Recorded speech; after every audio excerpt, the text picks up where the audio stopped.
উচ্চচাপ বিশিষ্ট গ্যাস পাইপলাইনের ১০ ফুটের ভিতরে গড়ে তোলা অবৈধ স্থাপনা উচ্ছেদ ও দখলকৃত ভূমি উদ্ধার অভিযান আবারও শুরু করেছে Jalalabad gas transmission and distribution company limited. বৃহস্পতিবার সকাল থেকে দ্বিতীয় দফায় সিলেট নগরীর বালুচর এলাকা থেকে এই অভিযান শুরু হয়। জালালাবাদ গ্যাস সূত্র জানায়, সিলেট অঞ্চলে Jalalabad gas transmission and distribution company লিমিটেডের উচ্চচাপ সম্পন্ন সঞ্চালন লাইনের উপরে ও পাশে প্রায় ১,০০০ অবৈধ স্থাপনা রয়েছে। এর মধ্যে উচ্ছেদের জন্য এখন পর্যন্ত প্রায় ২৫০ স্থাপনা চিহ্নিত করা হয়েছে। এসব স্থাপনা উচ্ছেদে চলতি বছরের মার্চ মাস থেকে অভিযান চালাচ্ছে জালালাবাদ গ্যাস কর্তৃপক্ষ।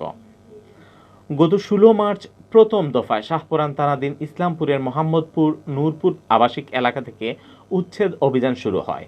এরই ধারাবাহিকতায় বৃহস্পতিবার সকাল থেকে সিলেট নগরীতে দ্বিতীয় দফায় চালানো হয় উচ্ছেদ অভিযান। দিনভর অভিযানে প্রায় ১০টি অবৈধ স্থাপনা ভেঙেছে জালালাবাদ গ্যাস কর্তৃপক্ষ।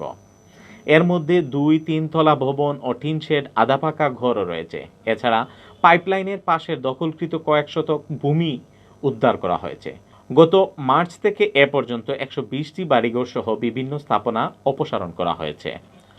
অধিগ্রহণকৃত ভূমিতে স্থাপিত বসতবাড়ি উচ্ছেদ সংক্রান্ত টাস্কফোর্স কমিটির সদস্য সচিব ও জালালাবাদ গ্যাসের উপমহাব্যবস্থাপক আমিরুল ইসলাম জানান, নিয়ম অনুযায়ী গ্যাস সঞ্চালনের প্রধান পাইপলাইনের উভয় পাশে ১০ ফুট করে মোট ২০ ফুটের মধ্যে কোনো স্থাপনা থাকতে পারবে না। গত মার্চ মাসের আগে ১০ ফুটের মধ্যে অবৈধভাবে গড়ে তোলা ভবন ও স্থাপনার মালিক এবং অবৈধভাবে ভূমি দখলদারীদের বারবার নোটিশ দেওয়া হয়েছে। কিছু মানুষ স্বেচ্ছায় স্থাপনা সরিয়ে নেন এবং দখলকৃত জায়গা ছেড়ে দেন, কিন্তু বেশিরভাগ মানুষ নির্দেশনা অমান্য করেছেন। তাই আবারও উচ্ছেদ অভিযান শুরু করা হয়েছে। বৃহস্পতিবার উচ্ছেদ অভিযানে নেতৃত্ব দেন সিলেট জেলা প্রশাসকের নির্বাহী ম্যাজিস্ট্রেট মোহাম্মদ মিসবাহ উদ্দিন ও জালালাবাদ গ্যাসের উপমহাব্যবস্থাপক আমিরুল ইসলাম। এবং এই কাজটা অব্যাহত থাকবে, যেহেতু একদিনে দুই দিনে সম্ভব না। আমাদের প্রায় ৪০০ কিলোমিটার লাইন আছে, এই চিকনাগোল বটেশ্বর থেকে শুরু করে কুমারগাঁও এদিকে, আর এদিকে হচ্ছে আপনার এই এয়ারপোর্ট পর্যন্ত।